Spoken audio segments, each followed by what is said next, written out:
Hi, everybody, and welcome to our special edition of Browns Playoff Bound. I'm Jim Donovan. We're reporting to you from Vero Beach, Florida, where the Browns are getting set at Dodgertown for the opening playoff game this Saturday at 12:30 at the stadium in Cleveland against the New York Jets. It's been a sensational season so far, an undefeated preseason, and 12 wins during the regular season. Let's go back now to that regular season and see the journey the Browns made to become the top team in the AFC heading to the playoffs.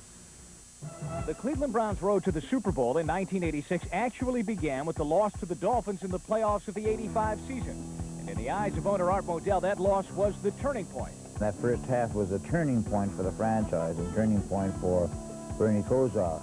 But I was talking to Dorothy Shuler when Don came out and said that we gave them one heck of a scare, and he was extremely impressed with our team as a whole.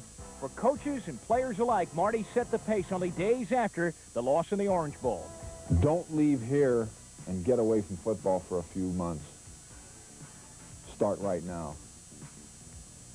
Start today when you walk out of that door thinking about the World's Championship in 1986. And so the Browns started the '86 season out by facing the Super Bowl champion Chicago Bears at Soldier Field in Chicago. Walter Payton scored 2 touchdowns and ran for 113 yards to lead the Bears to a 41-31 win over the Browns. The Browns were hurt physically in the game. Al Gross and Kevin Mack were injured, and both were out for several games. I felt that the tragic death of Don Rogers took an enormous emotional toll on some of our players. And that was tough to get out of the box with that unfortunate tragedy. It never should have happened. September 14th, the Browns traveled to Houston, where in the final 2 minutes, the Browns came from behind to beat the Oilers 23-20. Houston led 13-9 when Bernie Kosar found Reggie Langhorne deep. A 55-yard scoring strike to give Cleveland the lead, 16-13. Hanford Dixon, Chris Rockins, and Clay Matthews each had interceptions in the Browns' first victory of the season. The Browns came back home for a nationally televised Thursday night game against the Central Division rival Cincinnati Bengals. And in the first quarter, Jeff Hayes of the Bengals had his punt blocked by Felix Wright, and Frank Minifield covers in the end zone for the Browns' only touchdown of the night. The Browns' defense could not stop the running of Larry Kinnebrew. He carried for 94 yards. And they didn't have much luck either against James Brooks, who ran for 118 yards as the Browns went down in defeat 30-13. The final Sunday in September found the Browns playing host to the Detroit Lions. An 84-yard punt return for a touchdown by Gerald the Ice Cube McNeil proved to be the difference as Cleveland handed the Lions a 24-21 loss. It was October 5th when the Browns traveled to Three River Stadium and broke the Three River Stadium jinx in Pittsburgh. Cleveland took an early 10-0 lead in the first quarter as Webster Slaughter caught his first NFL touchdown pass. Near the end of the first half, the Ice Cube did it again. He took a kickoff return all the way to put the Browns on top 17-14 at the half. The Browns stole the ball from the Steelers 4 times, and Bernie Kosar had his 4th straight game without an interception, throwing for 168 yards in the sweet 27-24 victory over the Steelers in Pittsburgh. I've been in this locker at least 9 times. 8 times I was frustrated. You know, how did it happen? This time I'm the happiest guy in the world. The next week found the Kansas City Chiefs at the stadium, where the Browns defense held the Chiefs to 126 total offensive yards. This was the best defense by the Browns since 1973. Bernie Kosar tied the score at 7-7 in the second quarter when he hit Ernest Biner on this 16-yard pass play and run for a touchdown. The defense grabbed a season-high number of sacks, totaling 4. Final score, Browns 20, Chiefs 7, and the Browns' 3rd straight win. The next week, the Browns became the victim of one of the biggest upsets of the year as the winless Green Bay Packers came into Cleveland. Bernie Kosar's 3-yard touchdown pass to Ernest Biner opened the scoring in the first quarter. But in the second quarter, Bernie found Brian Brennan for a 15-yard scoring play to put the score at 14-3 Cleveland at the half. The Browns were totally shut out offensively in the second half as Green Bay scored twice in the third quarter and held on for a 17-14 Green Bay victory, their first of the season. It was the last Sunday of October, and the Browns had to bounce back after losing to Green Bay, so they traveled to Minnesota to begin another 3-game winning streak. They surged back from a 17-3 halftime deficit to outscore the Vikings in a 23-20 victory. In the first series of the second half, the Minifield-Wright combination worked again as Wade Wilson's punt is blocked, and Wright recovers and scores. It's 17-10 Vikings.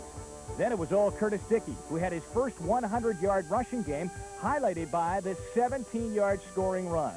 And when we return, we'll have highlights of the second half of the 1986 season.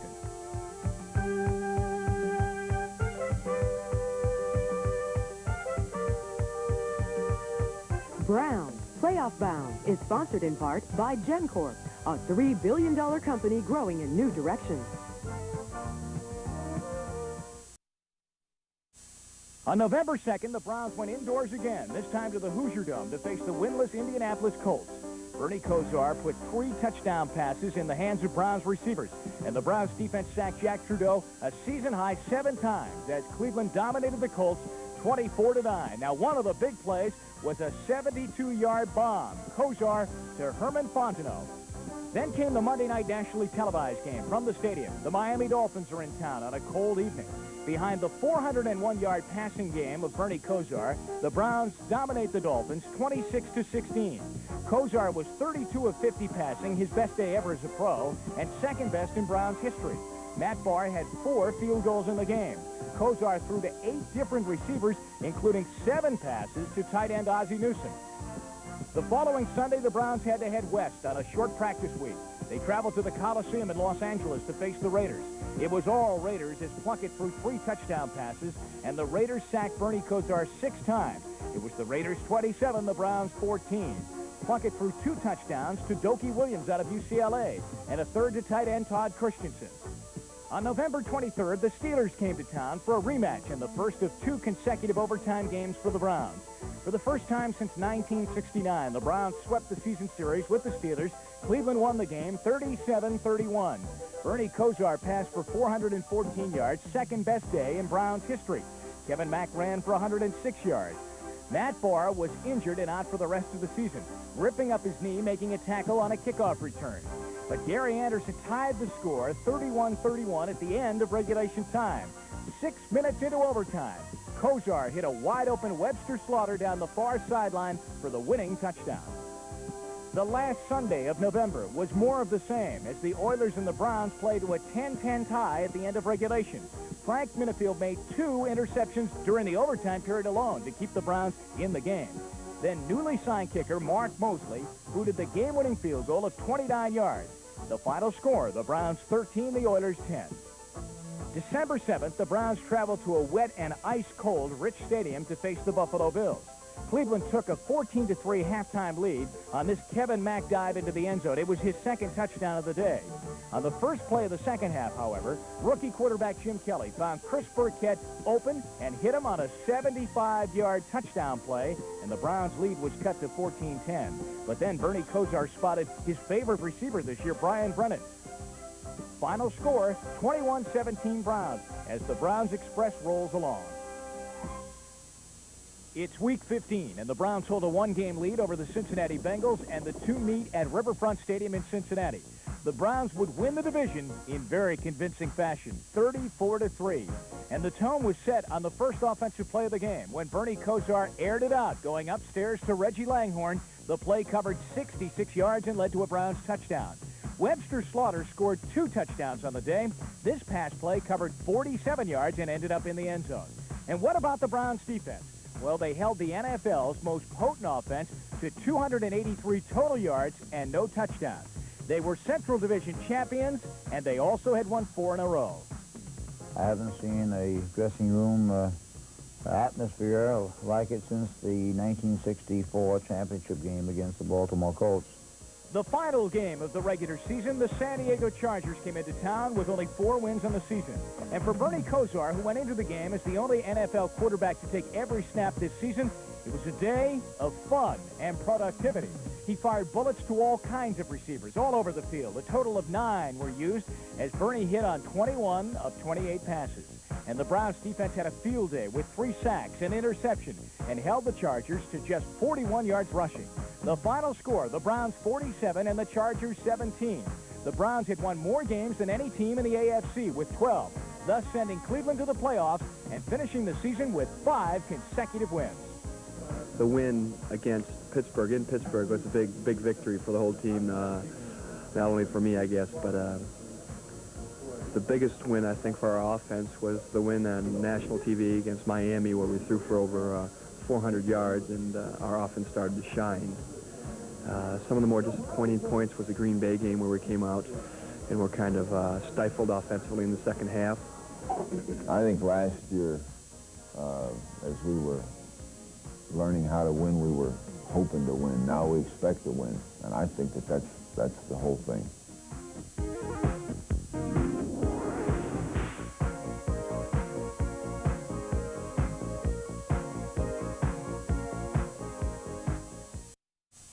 The Browns touched down here at Vero Beach on Sunday morning to begin practices here at Dodgertown. And even though the weather wasn't very warm, the welcome sure was.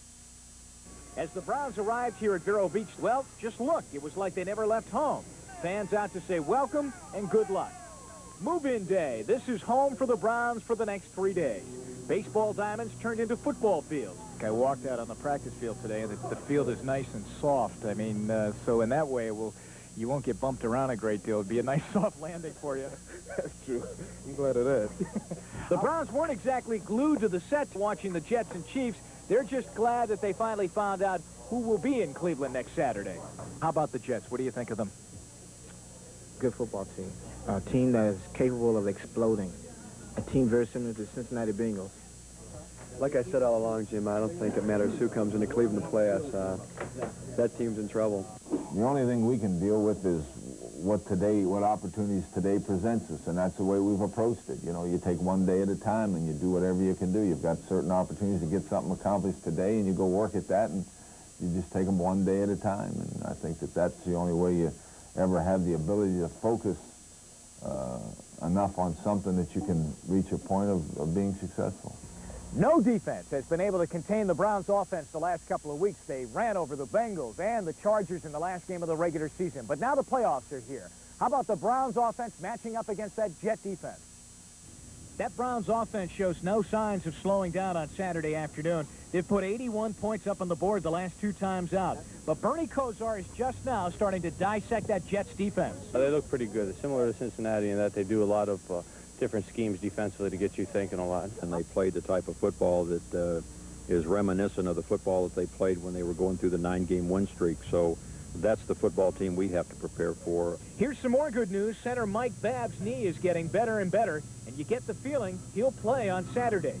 And here's a sight for sore eyes. Kevin Mack and Ernest Biner, both in uniform at the same time.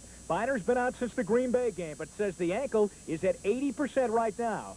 Saturday may be too early, so if the Browns fans and the Browns can buy some time and get a victory on Saturday, there would be no doubt that you'd be ready to go in the AFC? I feel like that'll be the prognosis. I should be ready.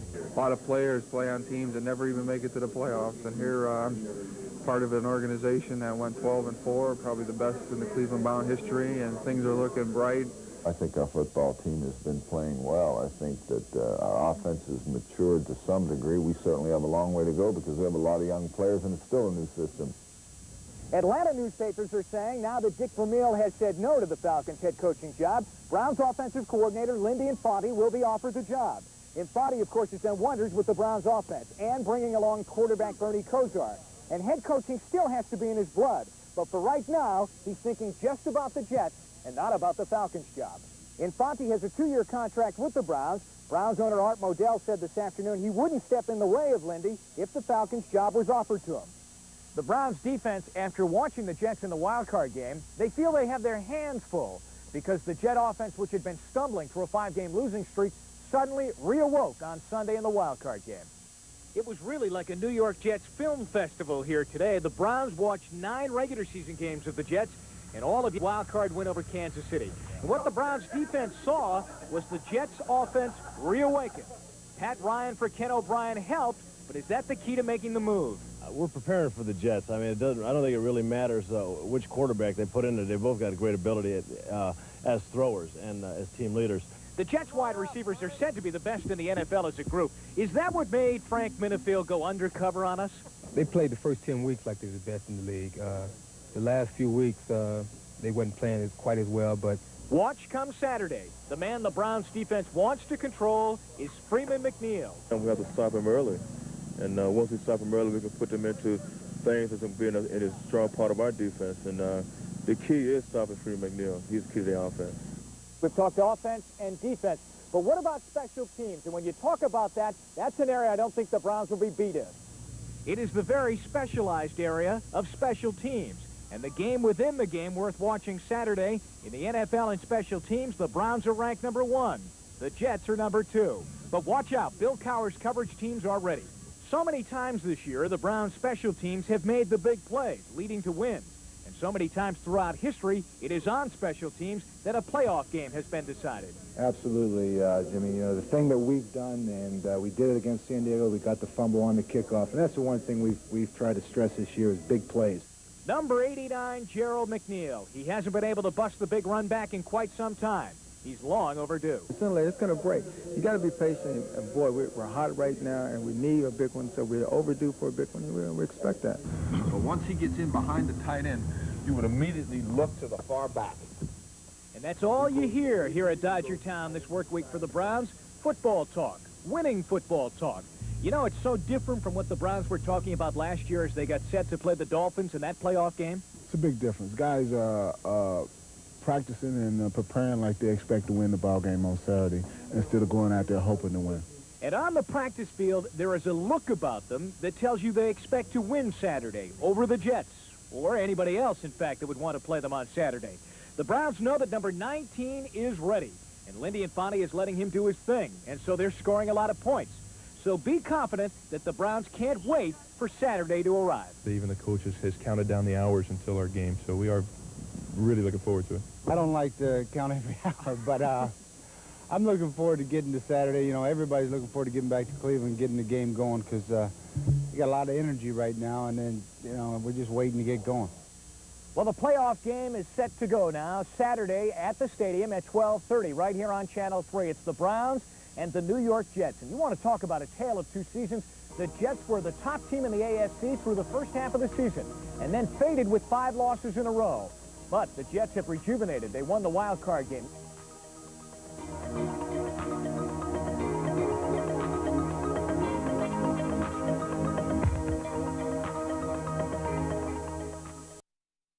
Browns Playoff Bound has been sponsored in part by GenCorp, a $3 billion company growing in new directions. Well, you know, since 1964, Browns owner Art Modell has been dreaming of making the trip to the Super Bowl with this team. Recently, I had a chance to sit down and talk with Art about the Cleveland Browns of 1986. And coming into this season, he had some very high expectations for this football team. We did, and Marty Schottenheimer fully expected it. I must say this even before the season. I said, he said, what do you expect of the team and of me this year? And I said, I will be happy to win the division title, but with a record sufficiently good enough to host all the playoff games. Because once you get in the playoffs in this South Alaska here in January, anything can happen. Jim, this city desperately needs a love affair. It had one in part with the Indians last year during the winning streak. It had one in 1980 with the Browns. It's had it with the Browns from time to time, but there have been too many disappointments. The city, a winning sports team has the ability to rally a community. That's why cities fight for franchises. That's why the Oakland city management, the mayor, and the city council fought so hard to keep Al Davis from moving. It's a rallying cry. It's a source of civic pride and community spirit. And there is nothing. It's far more important, with all due respect to the great institutions we have, the orchestra, the ballet, the medical centers we have. There is something about a sports team that crosses all social and economic levels and is extremely important to a community, particularly if it's a winning team. I can sense it, what's happening in town, wherever I've gone, wherever I go. People want to talk about it. It was a great game, coming as it did, came in dramatic fashion, and suddenly put us into the national limelight, and we got a shot. That's all I want, is a shot. That's why I'm in the sport. That's what you want. There was nothing like 1964. Nothing. The town went berserk, and I loved it. 1980, the momentum and the town and the Cardiac Kid year to fall on, you know, a terrible disappointment at the end of the game. But it was thrilling while it lasted. But any owner in professional sports You dream of the Super Bowl, you dream of the World Series, you dream of an NBA championship. That's why you're in it. And you want to win. That's the number one factor. You want to win. Because people, for the most part, who are in professional sports are fierce competitors in their own businesses. And they go into sports, they carry that over. They want to win. And I want to win. And maybe this might be our year. Well, that's our special edition of Browns Playoff Bound. And a program note now, if the Browns win on Saturday at the stadium over the Jets, we'll be back next Wednesday night at 7:30. And we'll have highlights of the Jet Ball game, plus a special preview of the AFC Championship game. That would be between either the New England Patriots or the Denver Broncos. If the Browns lose Saturday, then this is our last show of the season. But we'll think positively right now. We'll see you next Wednesday night at 7:30. We'll be back at Dodger Town. Until then, I'm Jim Donovan. Good night, everybody.